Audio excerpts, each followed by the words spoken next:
So Ken Buck, are you recording? All right.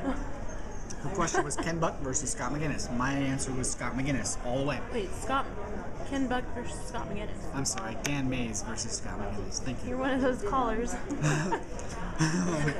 Obama money. I want my Obama money right now. Scott McGinnis versus Dan Mays. I definitely Scott McGinnis. He's got the experience and the track record, in the legislative process.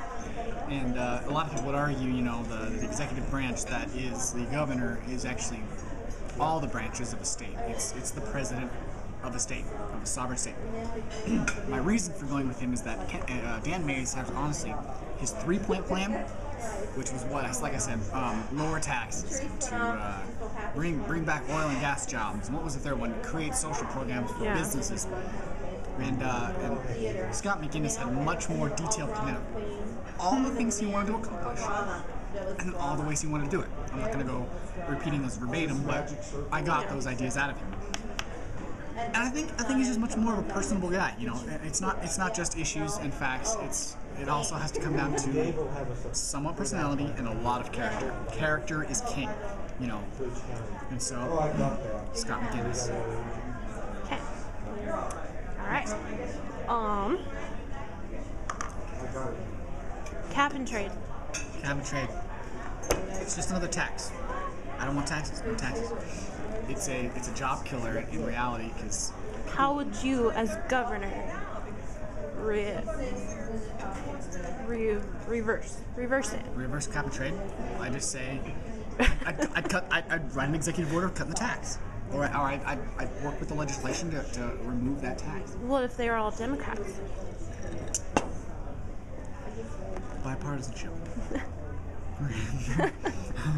All right. Well, if they're all Democrats, how the heck was I, as a Republican, elected? That's true.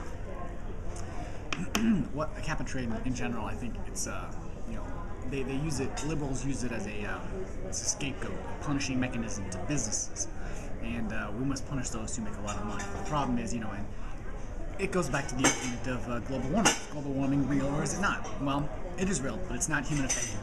The small aspect that we have, it's like an insect on a highway. It's small. We are a small part of how this world works and how this world does it. I think global warming is honestly the world is breathing. It cools, it warms, it cools, it warms. Jimmy Carter's time, it was global cooling. Obama, global warming. They're using it as a political weapon through environmental extremism to punish capitalism, which is their greatest enemy. They want economic equality, and they want social equality and social justice and wealth redistribution, and by taxing people on their output.